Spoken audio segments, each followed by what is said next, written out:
Bienvenue à cette nouvelle édition. J'espère que vous allez bien et heureux de vous retrouver avec cette belle liste d'invités. Et à commencer, entre autres, par Isabelle Dominique-Cros, notre experte fitness. Elle viendra nous parler de rudiments d'étirement avec une citrouille. Ouais, vous allez voir un peu plus loin. Quand même assez inusité. Fabienne Audette, qui est de la Fondation des jeunes de la DPJ, viendra nous exposer évidemment les aléas, l'implication que peut faire cette fondation auprès des jeunes chez nous sur le territoire lavallois. Dominique Prinet, qui est un pilote, lui qui a œuvré dans toutes sortes de conditions, est auteur d'un livre avec Pilote au bout du monde, sera là un petit peu plus loin. Nicolas Vincent Poirier viendra nous parler du plus récent film d'horreur de Michael Myers et Halloween. Peggy Bélan sera là pour la chronique bien-être. Claude Rivet de Midi 40 viendra pour nous aider à trouver un emploi. Et tout d'abord, Isabelle Plante, notre esthéticienne émérite, est là pour débuter l'émission. D'ailleurs, je vous en souhaite une très, très belle.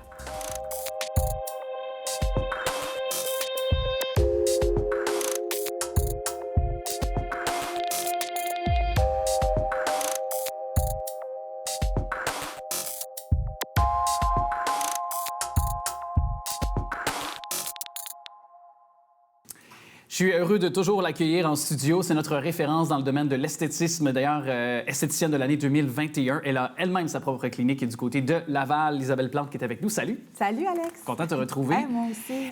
On évoque aujourd'hui, est-ce qu'on peut dire une sorte de norme professionnelle? C'est pas encore reconnu comme peut l'être l'ordre, par exemple, des psychologues ou dans d'autres domaines de la médecine, mais c'est une référence quand même, un saut de qualité si jamais une esthéticienne au Québec adhère à ce mouvement qui est donc, comme on peut voir, la norme des professionnels en esthétique. Voilà, oui, merci. Exactement. Je l'avais du bout des yeux.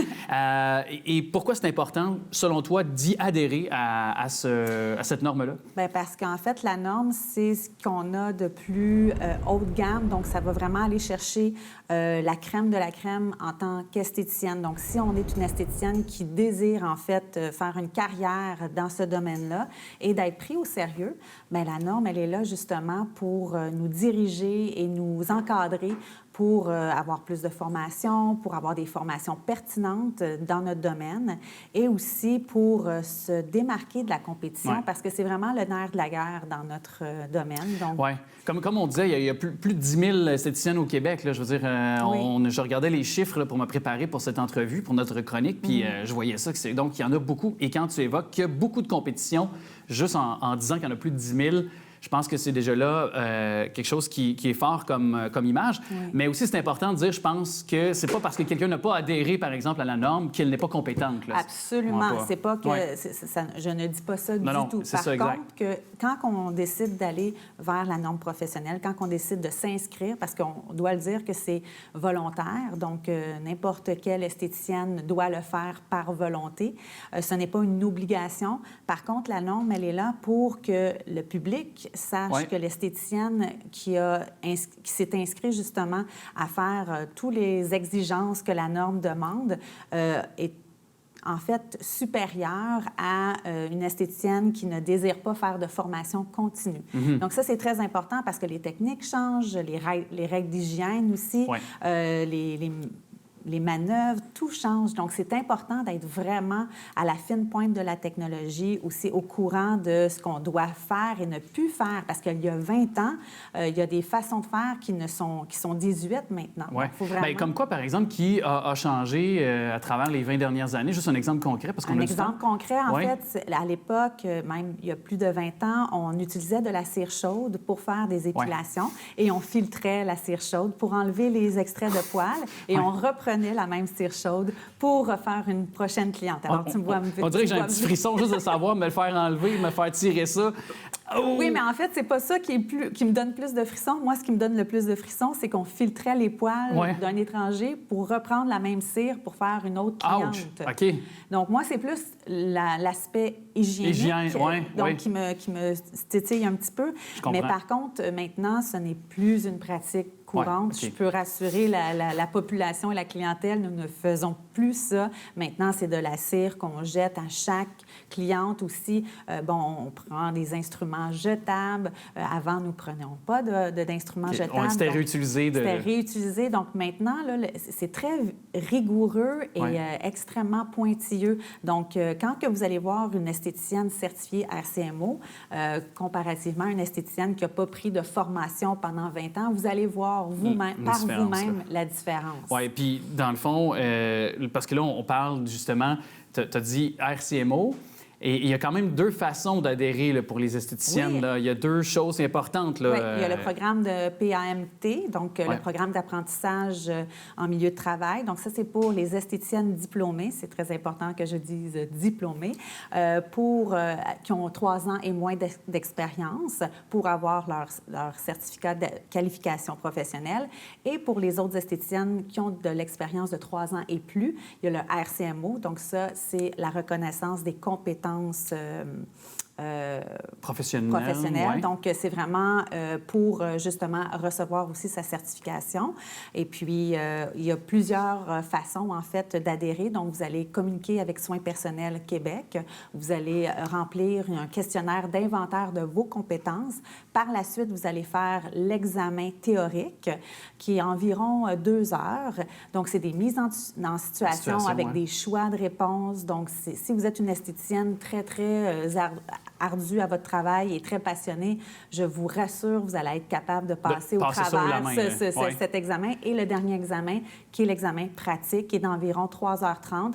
Donc, on vous offre de faire un soin de base avec aussi une épilation et aussi une manicure de base. Donc, c'est vraiment... Et toi, tu es ambassadrice, donc tu évalues des aspirantes, je veux dire comme ça, aspirantes esthéticiennes, par exemple, ou esthéticiennes, bon, peu importe, là, sexe masculin, féminin. Et ce que tu regardes, donc, de façon, c'est quoi, vraiment sur le plan pratique, théorique, technique? En fait, les deux. Donc, moi, je suis une évaluatrice pour la norme professionnelle. Donc, ce que je fais, c'est que je vais directement dans les salons ou les centres d'esthétique des évalués.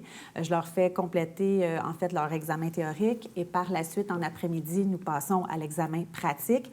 Mais aussi, je voulais dire qu'il y a des esthéticiennes peut-être qui écoutent puis qui disent, bien, moi, j'ai pas d'institut, je peux pas faire ça dans mes locaux, j'ai pas tout pour faire l'examen.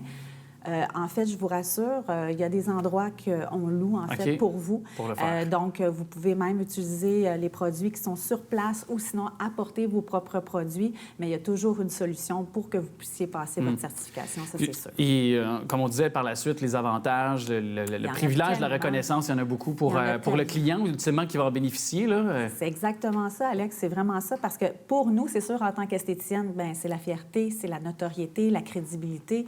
On a une petite plaque à l'effigie de notre nom qui fait la promotion en sorte de notre association. Bien, puis qui vient confirmer que la réussite est là. Exactement. Aussi. On a aussi des petites épinglettes, on a des 5 à 7 de reconnaissance. La formation. Avec la formation. On a aussi des photos prises professionnellement pour soit mettre dans les journaux locaux, sur les sites Internet et Facebook de la norme professionnelle et sur nos sites à nous aussi. Oui. Donc, ça fait vraiment boule de neige. Et moi, je peux vous dire qu'en tant que certifiée, ça a changé le parcours de ma carrière, littéralement. Donc, ça m'a ouvert des portes partout. C'est ça. Et tu crois vraiment qu'il y a une clientèle parce que tu avais ce saut-là de qualité et donc d'authentification? Là, de plus en plus, Alex. De plus en plus? Bien, les clients, en fait, recherchent ça maintenant. Donc, ils vont poser beaucoup plus de questions par rapport à nos formations. Aussi, quand on fait des prescriptions, quand on parle de nos soins ou de nos produits, ils peuvent aller faire des recherches pour valider si nos informations sont véridiques. Donc, c'est vraiment important et la clientèle est de plus en plus connaissante. Ouais. Et ils s'informent de plus en plus aussi. Absolument. Ils ont besoin d'avoir des professionnels en esthétique qui sont sérieux dans leur domaine. Et aussi, tu sais, c'est un domaine qui est très précaire si on n'en prend pas soin et si on ne prend pas notre métier au sérieux. Donc, c'est l'une des raisons pourquoi la norme professionnelle existe. Et elle est là pour nous et pour augmenter le standard de l'industrie. Bien, Isabelle Plante, merci beaucoup d'être passée, nous vulgariser le tout. Ça me fait plaisir, Alex. Salut.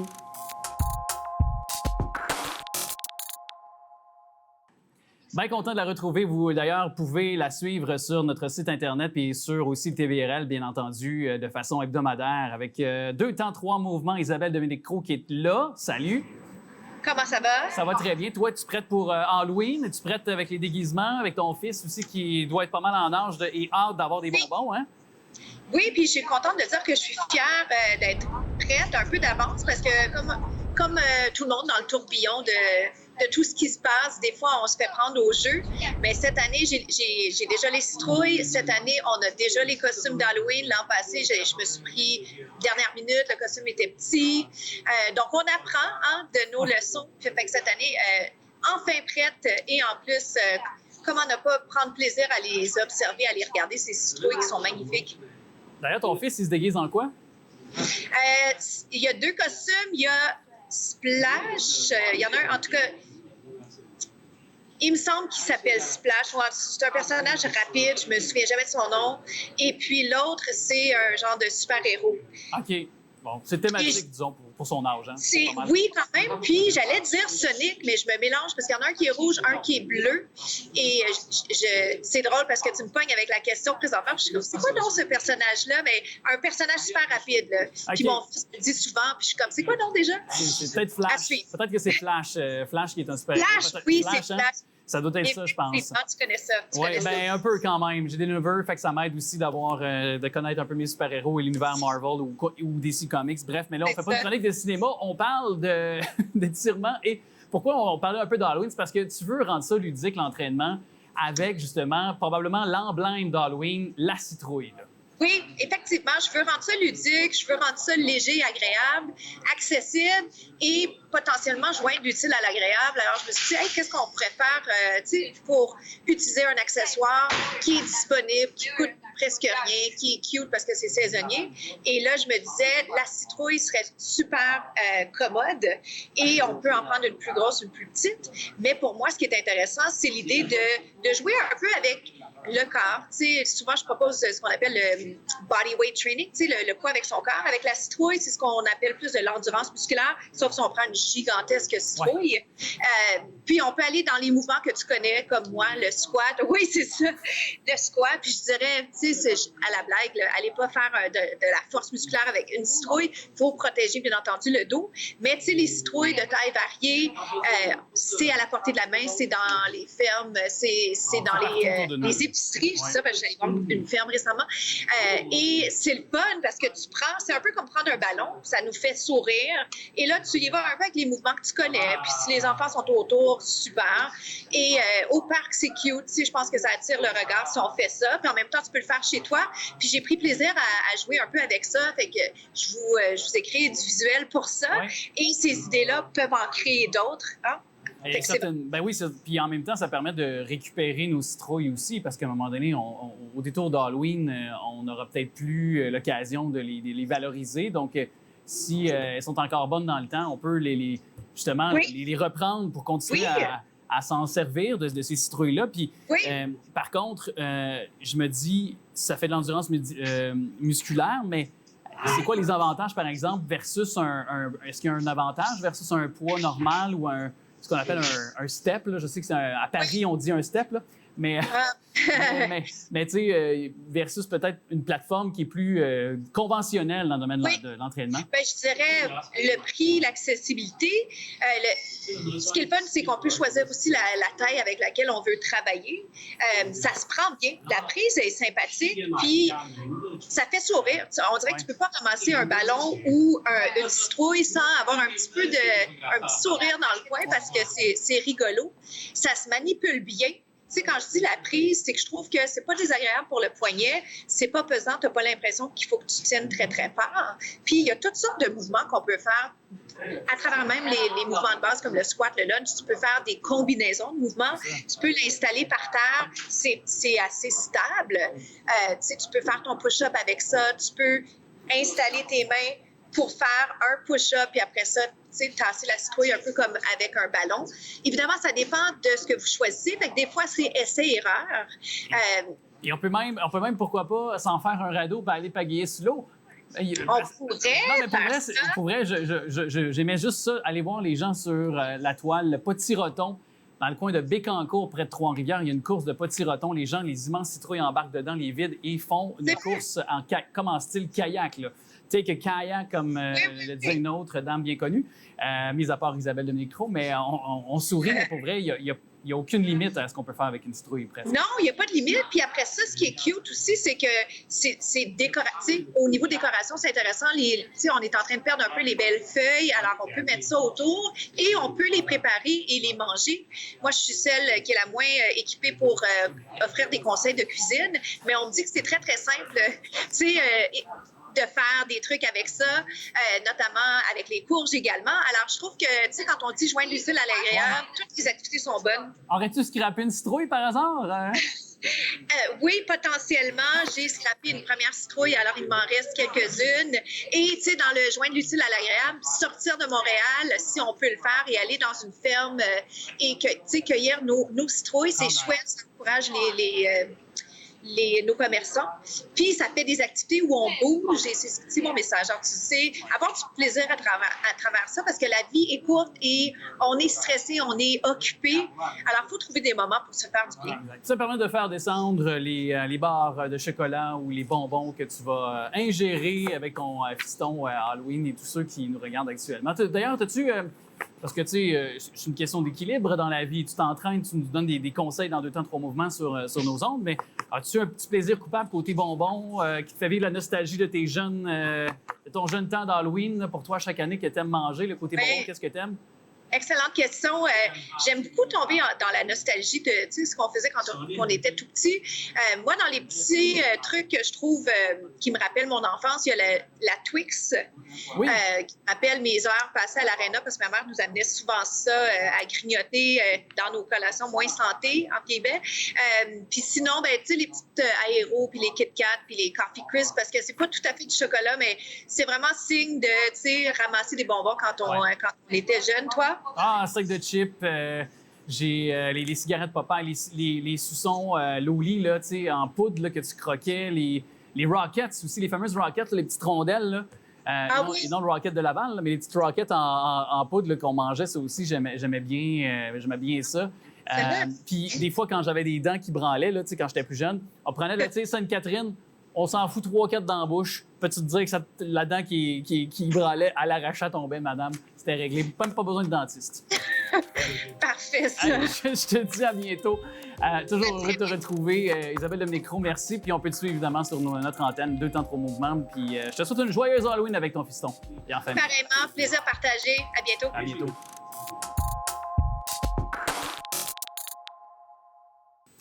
Très heureux de pouvoir faire connaître les vertus puis évidemment les humains derrière la Fondation des jeunes de la DPJ et sa mission tout de suite par le biais de cette conversation qu'on aura avec la directrice générale qui est Fabienne Audette. Merci d'être avec nous, Mme Audette.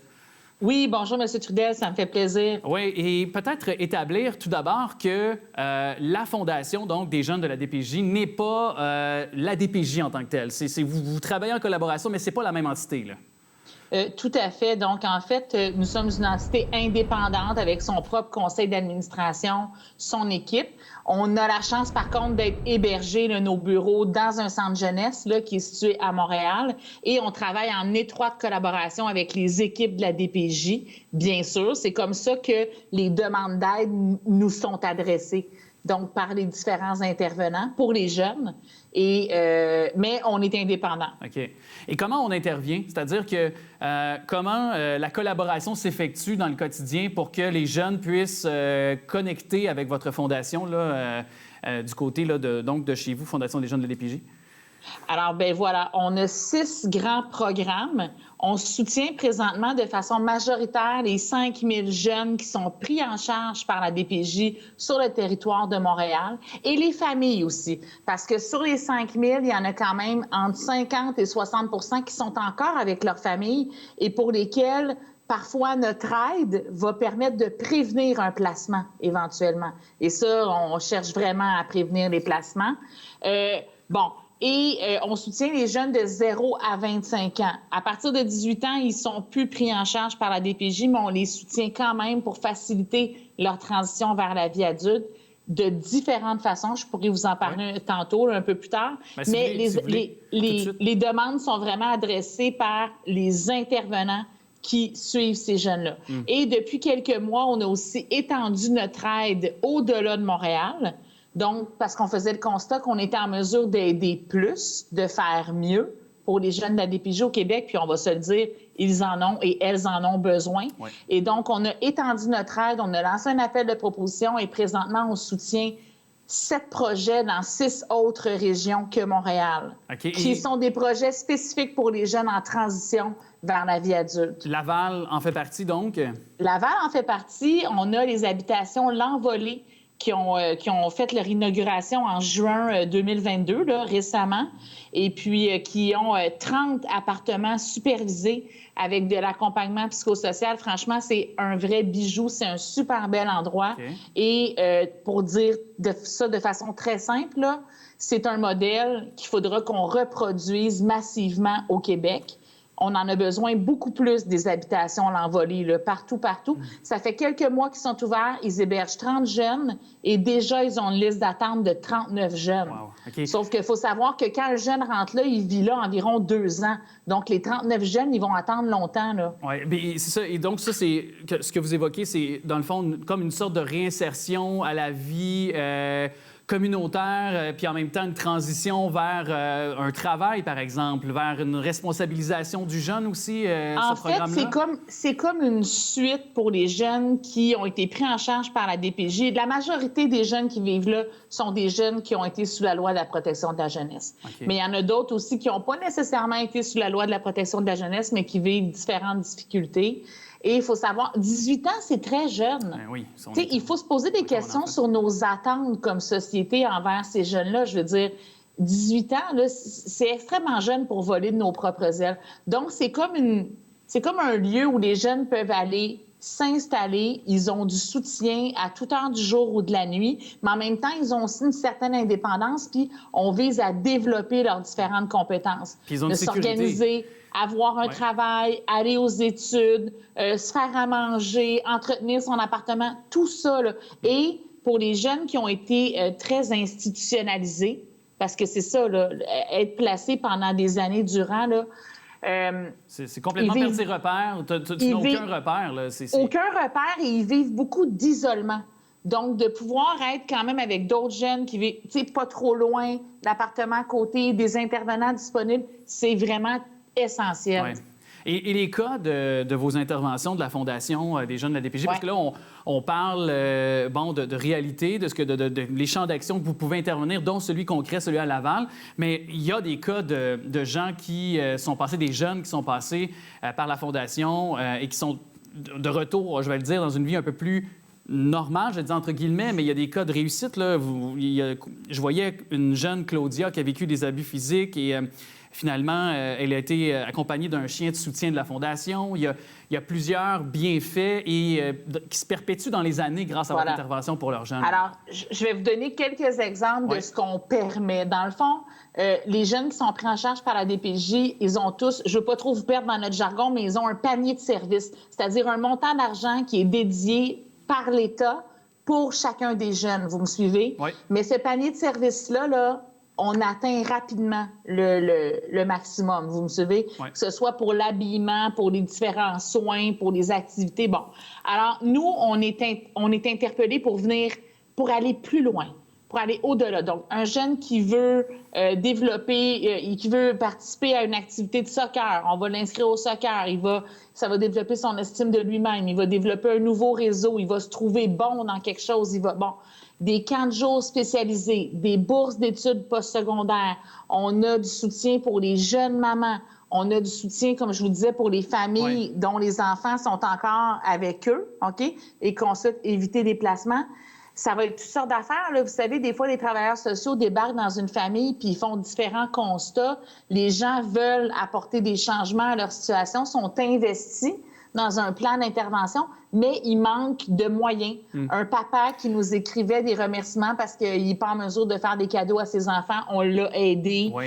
Et c'est toutes sortes de choses. Le temps file, mais je veux quand même qu'on indique aux gens qui se sentent interpellés par ce qu'on vient de jaser ensemble, Mme Audette, de quelle façon le citoyen peut intervenir et il peut contribuer financièrement de quelconque façon?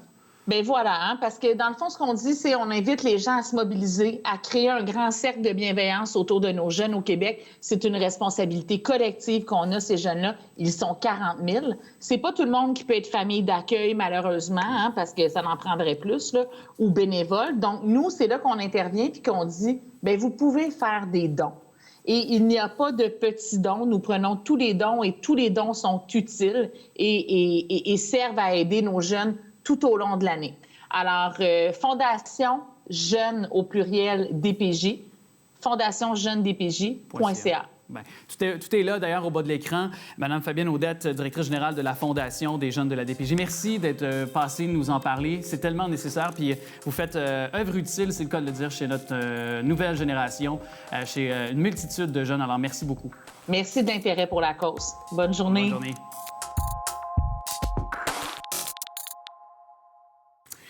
Déjà, d'être pilote d'avion, c'est pas banal en soi. Tous les pilotes vont vous le dire. Il y a toujours des choses qui sont hors de notre contrôle. On doit vraiment s'ajuster de seconde en seconde avec Dame Nature. Mais quand on est aussi pilote de brousse, ça, par contre, aussi, c'est doublement fascinant. Et quand on a volé dans les années 60-70, c'est la belle époque, justement, où on pouvait se rendre dans le Grand Nord canadien, je pense que ça rajoute aussi une sorte de mystère et d'intérêt également supplémentaire. On parle tout de suite avec Dominique Prinet, qui, bien entendu, était pilote dans les belles années 60-70, s'y rendait régulièrement dans la brousse, on peut le dire comme ça, canadienne, nordique. Il réunit le tout, ces histoires fascinantes avec un livre du nom de Pilote du bout du monde. Il est avec nous par le truchement de la technologie. Monsieur Dominique Prinet, bonjour. Bonjour, monsieur. Très content de vous savoir avec nous. Pourquoi avoir décidé de raconter le tout dans un livre? Parce que vous l'aviez déjà fait, je pense, par le passé, par une série d'articles. Oui, c'est ça. J'avais publié autrefois, il y a 50 ou 60 ans, des articles parce que j'étais tellement fasciné par ce que je faisais. Ça me paraissait tellement extraordinaire.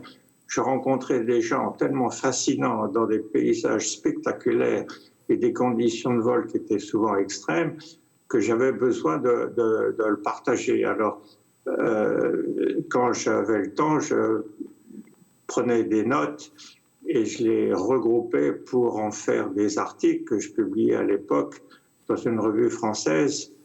Et ça a eu pas mal de succès. J'avais toute une série de fans qui m'ont écrit. J'ai reçu plus de 200 lettres de jeunes Français et pilotes enthousiasmés qui voulaient faire la même chose. Alors ensuite, ça a été facile de regrouper tout ça sous forme de livres récemment. Maintenant que j'ai le temps, c'était plus facile. Oui. Et justement, il vous est arrivé beaucoup de choses. On pourra l'aborder un petit peu plus loin, mais pourquoi avoir choisi ce genre d'expédition, d'être pilote dans le Grand Nord canadien quand même? Vous auriez pu le faire dans d'autres contrées ou de d'autres façons, des vols commerciaux, par exemple, où c'est peut-être un petit peu plus relax et c'est l'avion qui pilote presque seul. Mais vous avez décidé d'y aller dans l'extrême quand même. J'ai toujours été intéressé, fasciné par l'aventure. J'ai fait des tas de balades, des escalades dans les Alpes. J'ai fait traverser l'Europe en autostop. J'ai fait le tour de l'Angleterre en vélo, des choses comme ça. Donc j'avais besoin de quelque chose qui soit pas trop régulier.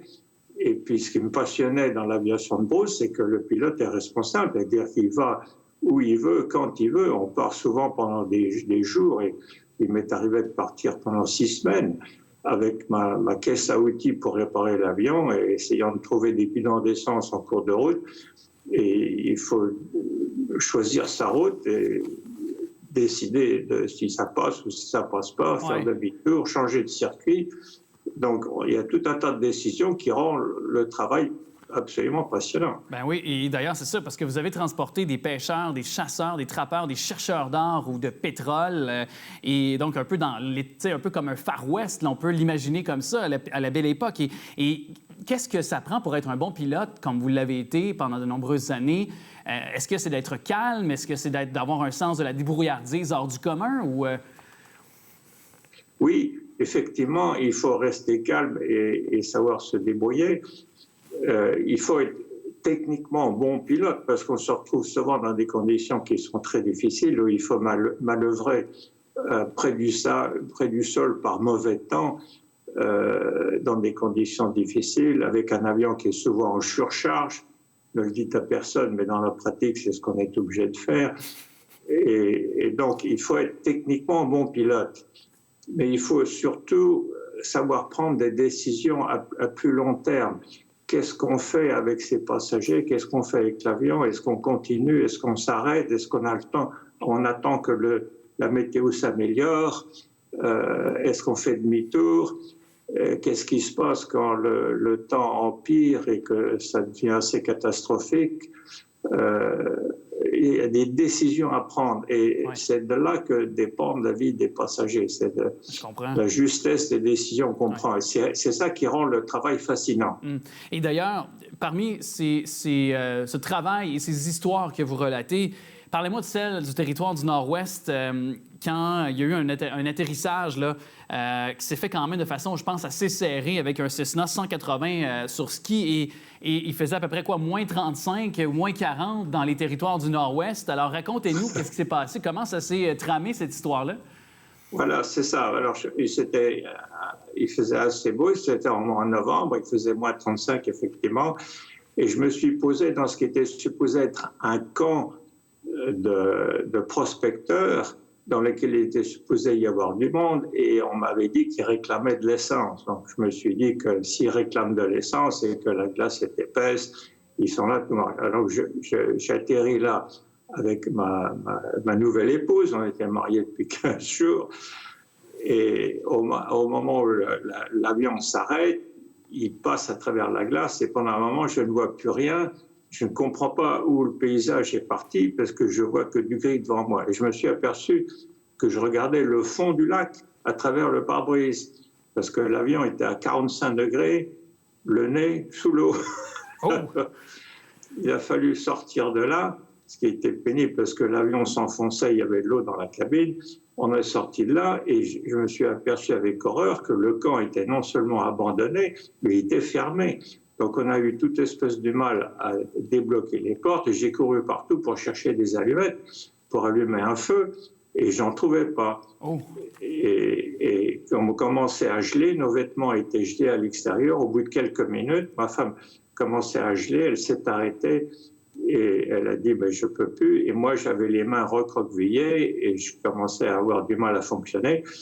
Alors, avant de nous enfermer dans la cuisine et de fermer la porte pour ne pas être bouffé par les loups, j'ai fait un dernier tour et j'ai trouvé un petit paquet d'allumettes en papier.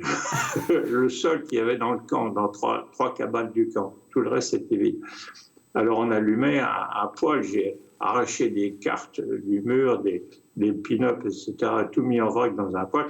Et c'est ça qui nous a sauvés.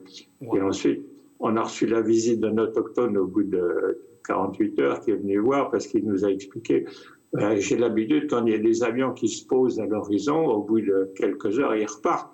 Mais celui-là n'était pas reparti. Alors je me suis demandé s'il y avait un problème, donc je suis allé voir. Et puis un autre avion de la compagnie est venu voir ce qui se passait.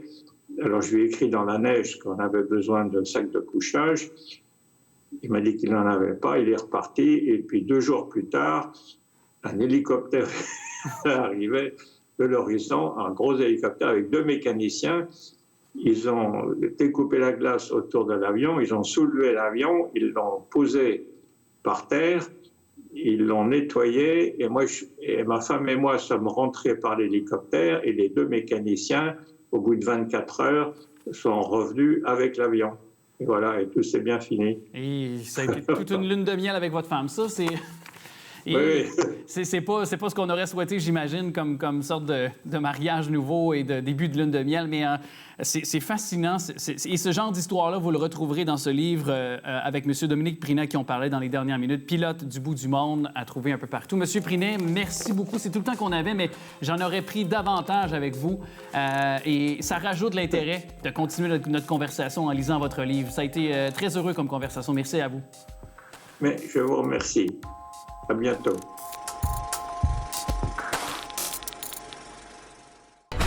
Et ce soir, c'est moi qui vais le tuer.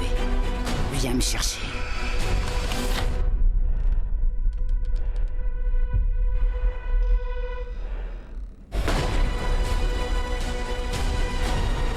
Laurie! Peut-être que pour qu'il meure, je dois mourir moi aussi. Cette fois, c'est la fin.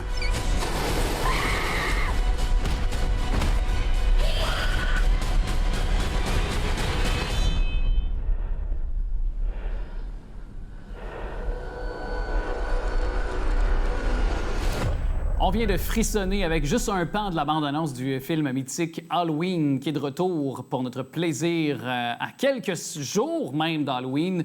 Nicolas Vincent Poirier, salut! Salut, Alex! Film qui est de retour, que tu as vu, que j'ai vu. J'ai adoré. Déjà, j'aimais mes couleurs. Te connaissant avec le gore puis tout ce qui est film d'horreur, as-tu aimé? Je ne m'attendais pas à ça, disons. Je ne m'attendais pas à ce type de film-là parce que, bon, il faut comprendre que Halloween, oui, même si c'est le 13e film de la série et que, bon, sur les 13 films, il y en a pas beaucoup qui se suivent comme ça, là, parce que cette trilogie-là, dans le fond, si on suit leur logique, il y a le premier film Halloween qui a été fait en 78. Ensuite de ça, on a la suite qui a été faite en 2018. Et ensuite, bon, celui qui est sorti l'année passée, Halloween Kills. Et là, Halloween Ends. Bon, donc pour ceux qui veulent comprendre cette trilogie-là, il y en a 4 dans cette histoire-là. Oui, donc c'est pas une trilogie, c'est plus 4 films, finalement. C'est ça. C'est une nouvelle trilogie. Ouais. Et c'est le réalisateur David Gordon Green qui a réalisé beaucoup de comédies, dont entre autres Pineapple Express en 2008. Et un des acteurs dans le film, c'était Danny McBride. Et ces deux-là, ils se sont dit, au milieu des années comme 2010-2015, « Hey, on a une bonne idée, un bon concept pour rafraîchir la franchise Halloween. » Et c'est ce qui nous a donné le Halloween en 2018, qui a eu énormément de succès au box-office. On parle de 255 millions au box-office international, avec un budget d'entre 10 et 15 millions. Celui l'année passée, Halloween Kills, on parle de 131 millions de dollars au box-office, avec un budget de 20 millions. Et celui-ci, Halloween Ends, 20 millions de dollars de budget. Et déjà là, on est à 58 millions à travers le monde, donc bientôt, on va... Ouais. Ils vont faire de l'argent. Et ce que j'aime, c'est que c'est probablement la franchise de films d'horreur une des plus, en tout cas du moins, vénérées et sur le plan du box-office aussi, des plus profitables depuis au moins 40-50 ans. Mais on ne s'est pas assis sur nos lauriers. Encore une fois, on a amené le personnage, je trouve, de Michael Myers encore plus loin. Et dans ce film-là, j'ai bien aimé le clin d'œil dès le départ au premier film d'Halloween, avec sur le plan visuel, sur aussi peut-être les gens pourront le voir, mais les citrouilles aussi. Donc l'aspect visuel est vraiment très rapidement, on intègre la recette Halloween. Oui, tout à fait. Toi, Alex, tu as adoré ce film-là. Moi, je l'ai beaucoup aimé et en même temps, j'ai tellement été déçu de ce film-là. Pourquoi? Explique. Ce qui se passe, c'est que, bon, on nous donne une direction très claire avec le Halloween de 2018 et celui de l'année passée. Et bien là, au lieu d'avoir une conclusion, tu sais, Halloween, c'est basé avec Michael Myers, le tueur, mais dans ce film-ci, Michael Myers, on dirait plutôt que c'est un figurant. C'est comme un acteur de soutien. C'est ça, mais pas... Il est là, mais pas tant que ça. La scène du début, d'introduction, je l'ai adoré et je ne veux pas du tout vendre de punch, mais disons que, je vais juste dire que le personnage de Michael Myers, c'est pas lui le personnage principal, même au niveau des meurtres. Disons qu'il y a un autre meurtrier qui va croître, le mal va s'intégrer dans un personnage qui, à la base, était bon. On va le dire comme ça. C'est ça. Sans trop en dire. Et ce qui est important de dire, Jamie Lee Curtis, est-ce que c'en est la fin pour elle? C'est final avec la franchise d'Halloween? Parce que on la voit dans le film, la façon dont ça se termine également. On ne brûlera pas de punch, mais disons que c'est dur de faire une suite à ça, là. Ah oui, c'est très facile de faire une suite à ça, Alex. C'est très facile. Je ne sais pas si tu te rappelles de Halloween 20 ans plus tard, en 98. Je ne veux pas brûler le punch. Bouchez-vous les oreilles pour ceux qui ne veulent pas... Michael Myers qui se fait décapiter à la fin. On pense que c'est fini, qu'il n'y en aura plus. Ben non, ils ont trouvé la twist pour le faire venir après. Donc, est-ce que dans celui-ci, c'est la fin? Eh bien, c'est le box-office qui va le décider. Et jusqu'à date, le box-office est très bon. Ils vont toujours trouver une façon d'en faire d'autres, parce que si on pense à Jamie Lee Curtis en 98, puis après ça, elle a fait Halloween Résurrection, ces deux films-là ne font pas du tout partie de cet univers-là, de la trilogie depuis 2018. Donc, est-ce que c'est possible qu'à un moment donné, Jamie Lee Curtis dise « Oui, je vais en faire un autre film, mais ça va être une version différente de l'histoire. » Bien oui, tant que l'argent est là.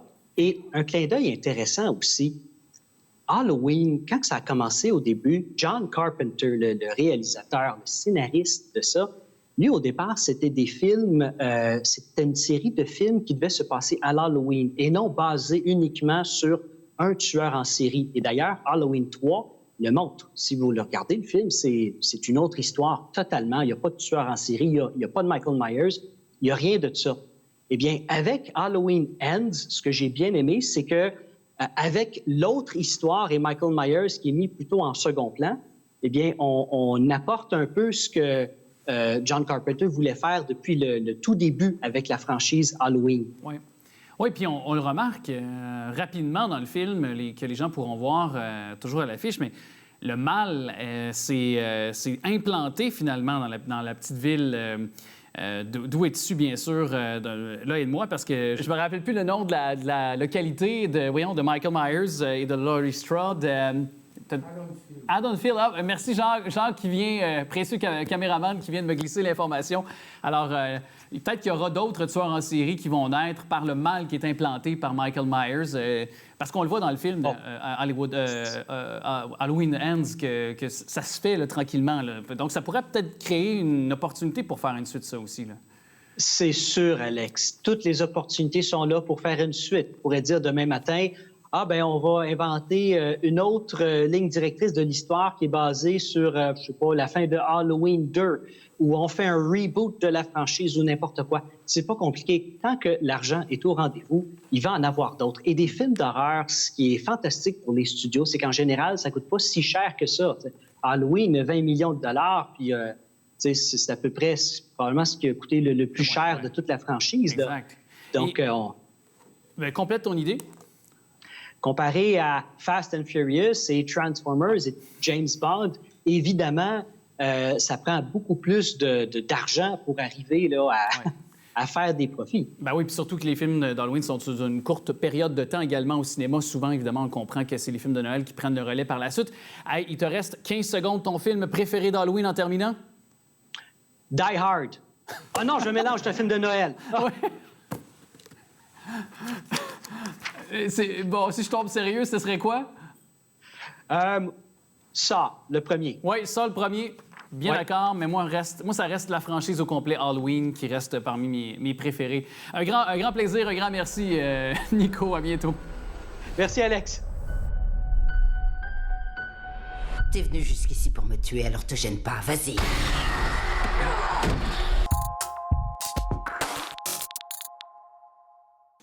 Notre chronique bien-être, ça vient avec celle qui me procure du bien-être aux 2-3 semaines. Aussi, c'est Peggy Belland qu'on retrouve. Salut. C'est gentil, oui. Puis là, aujourd'hui, j'avais vraiment envie de parler de l'influence que peut avoir les émotions positives sur notre santé.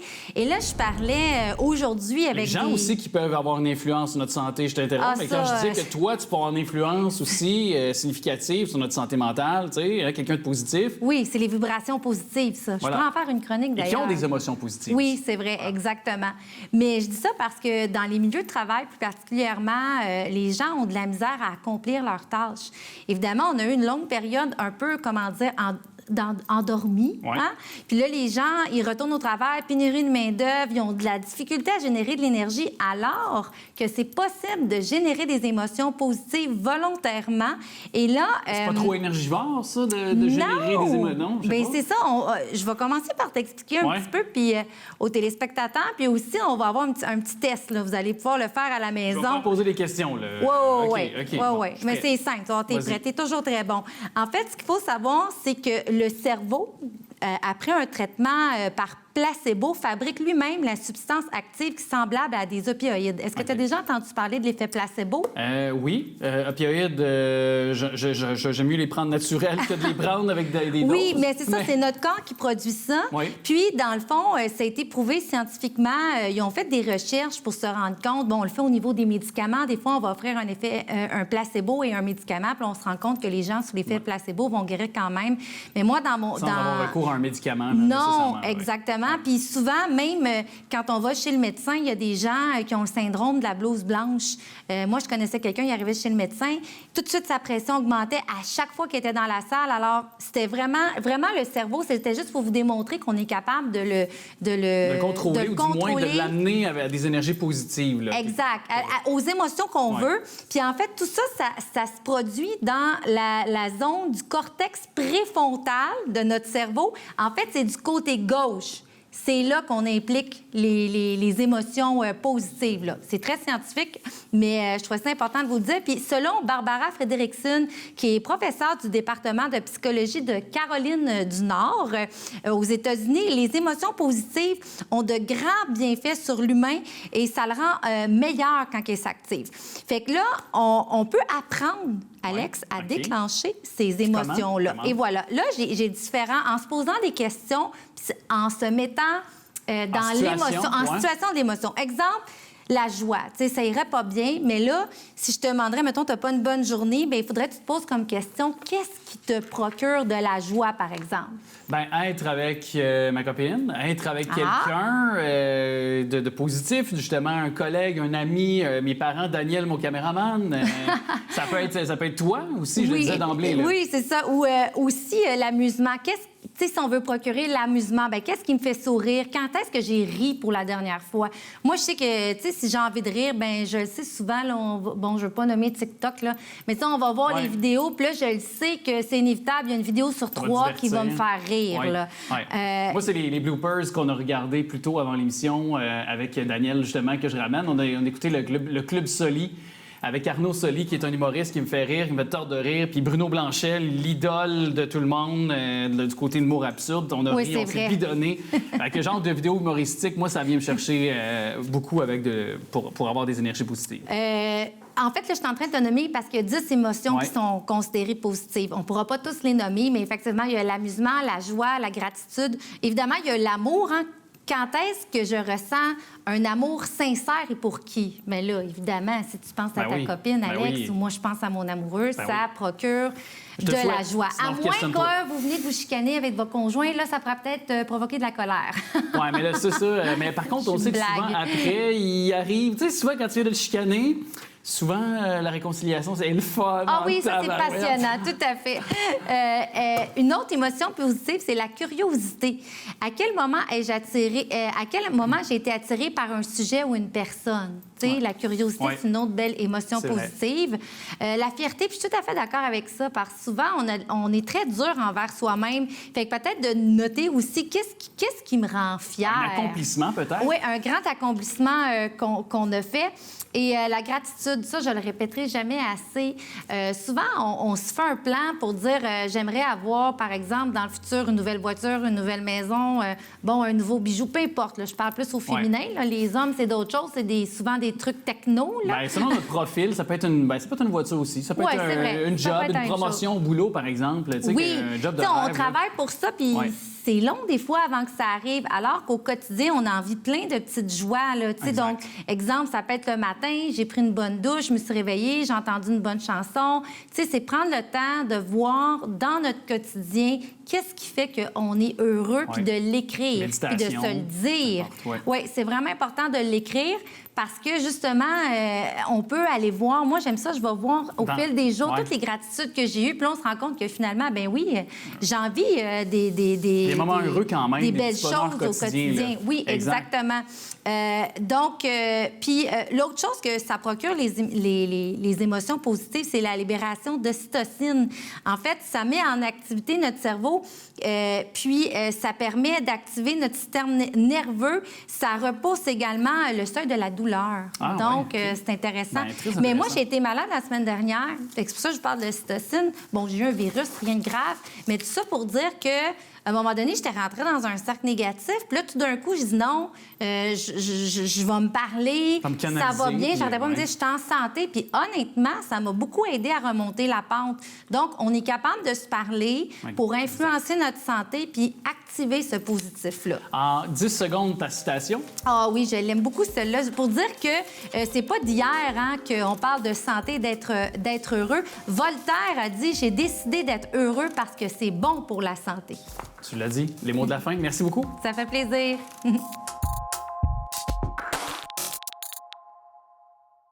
Toujours heureux de le retrouver parce qu'il permet de nous décortiquer, de démystifier, peut-être pour vous, si vous êtes chercheur d'emploi également, d'avoir de meilleures aptitudes pour en trouver un de vos rêves. On le reçoit très couramment. M. Claude Rivet, qui est conseiller gestion et transition de carrière à 12h40 chez nous sur le territoire Lavallois. Bonjour. Bonjour, Alexandre. Merci d'être avec nous encore une fois, M.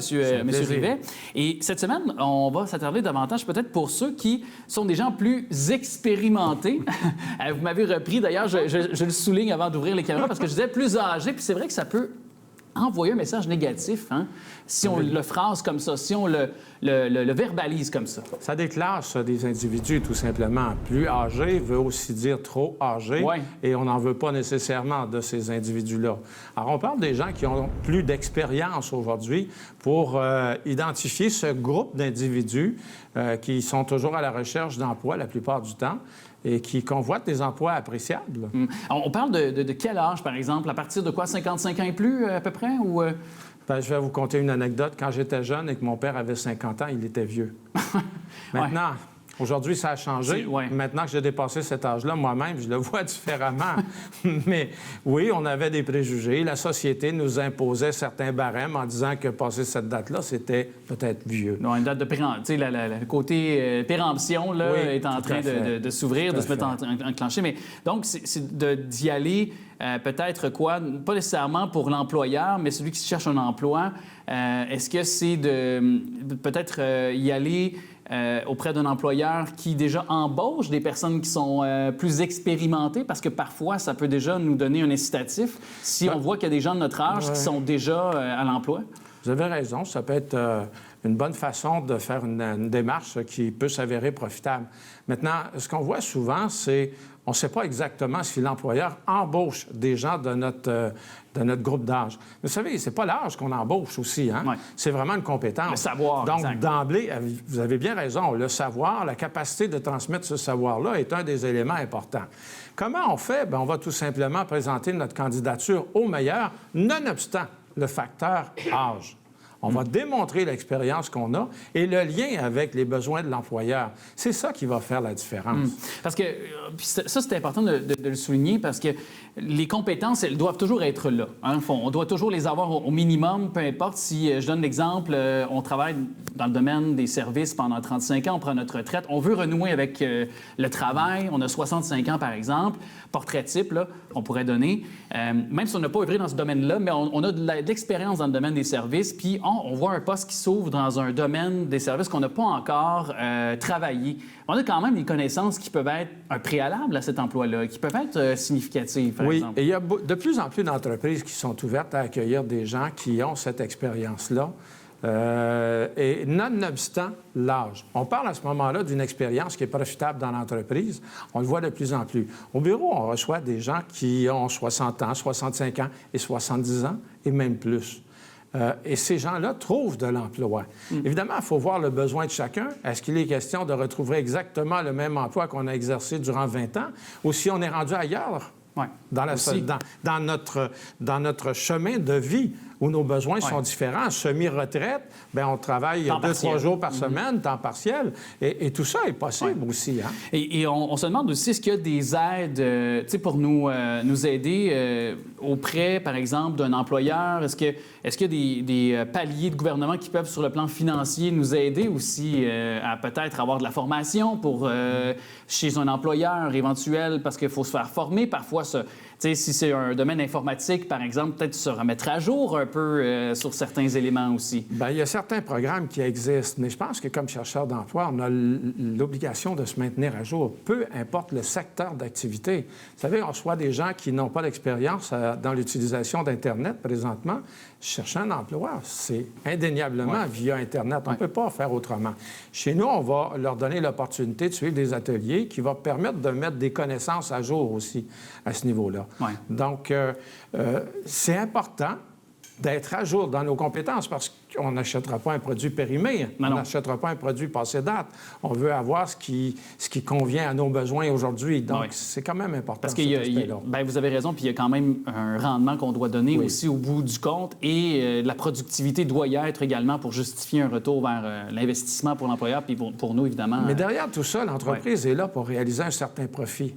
Nous sommes un levier, un instrument, un moyen pour leur permettre de réaliser leurs obligations financières. Mais c'est pas péjoratif, tout ça. C'est là-dessus que c'est comme ça que notre société est bâtie. Exactement. On doit évidemment contribuer. Et peut-être pour une personne qui est dite plus expérimentée, 55 ans et plus, il y a des avantages qui sont multiples à retourner aussi sur le marché du travail, à s'y maintenir aussi. Bien, il est prouvé que cognitivement aussi, le fait de demeurer actif, entre autres dans un milieu de travail, va faire en sorte que toute la partie cognitive demeure plus alerte. On vieillit moins rapidement. On se sent plus en forme aussi. On peut suivre le reste de l'évolution. Quand on décroche, qu'on se retire et que, je vais te présenter une image, qu'on va se bercer à la journée longue, je ne suis pas convaincu que la vie est si agréable que ça, puis qu'en même temps, on va suivre l'évolution. On va parler de dans mon temps, ça se passait comme ça. Oui, c'est ça. Mais je pense qu'on est encore dans le coup, là. La société continue d'évoluer. La valorisation, intrinsèquement, je pense, de contribuer encore, ça, c'est parfois pour certaines personnes, ça n'a pas de prix, là, dans le sens qu'on peut très bien être payé au salaire minimum, puis avoir 2-3 jours semaine, comme on le disait tantôt, un emploi, 15 heures semaine, 20 heures semaine.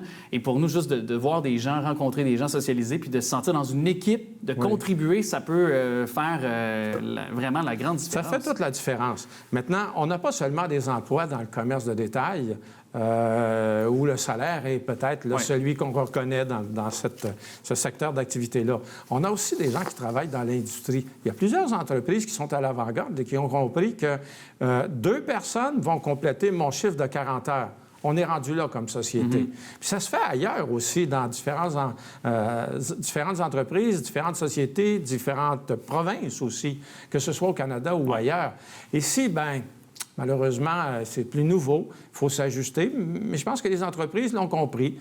Celles qui sont innovatrices ont franchi le pas présentement. J'ai quelqu'un, une bonne connaissance, et qui a 60 ans, pré-retraite, et avait pris sa retraite et l'entreprise est venue à 3-4 reprises, comme des chasseurs de tête, mais pour des gens expérimentés. Puis on est venu le chercher à 3-4 reprises. On a tous répondu oui à ses demandes. Donc, c'est vraiment ne pas oublier aussi que c'est le travailleur, l'employé qui peut avoir nécessairement, c'est une bonne capacité de négociation, une bonne partie du gâteau aussi. Là. Oui. Vous savez, quand vous faisiez allusion tout à l'heure à 55 ans pour la retraite, il y a beaucoup de gens qui ont eu des fonds de pension, des plans de retraite, et qui fait que quand ils avaient atteint le nombre d'années et l'âge, pouvaient bénéficier du fonds de pension de l'entreprise. Et c'est ce qui fait qu'on a des gens de 55 ans qui se sont retirés. C'était plus profitable pour eux. Après un certain temps, ils se rendent compte que finalement, il leur manque quelque chose, puis ils décident de retourner sur le marché du travail en s'ajustant aux nouveaux besoins. Exact. Parce que les besoins changent avec le temps aussi. Exactement. Bien, en tout cas, on pourra constater le tout, faire ça dans notre conversation dont on aurait pu continuer très longtemps. M. Claude Rivet, je rappelle, vous êtes conseiller gestion et transition de carrière chez Midi 40. Tout est au bas de l'écran pour avoir de l'information supplémentaire. Merci beaucoup. Puis on se revoit très bientôt, le 8 novembre prochain, prochaine émission. Il y aura une suite à toute cette information. Oui, exactement. Aussi. Merci beaucoup à vous. Merci. Voilà, c'est ce qui complète presque cette édition Pour votre information. Je vous invite en tout temps, vos questions, vos commentaires. Vous aimeriez qu'on aborde des sujets qui vous préoccupent. Très simple, tvrl.ca, notre page Facebook est aussi disponible pour vous en tout temps. Incitation aussi à être de la partie tous les dimanches 9h30. Notre bingo TV Laval vous offre cette fin de semaine donc 3 500 $, dont 2 500 $ pour la carte pleine. Allez vous chercher votre carte, c'est le temps ou jamais. Bien sûr, je veux remercier tous les gens qui contribuent à cette émission, soit Jacques, Daniel et Daniel, Yannick à la réalisation, Alain et Manon aussi à la recherche et bien sûr vous aussi d'être là de façon hebdomadaire. Je vous dis à très bientôt.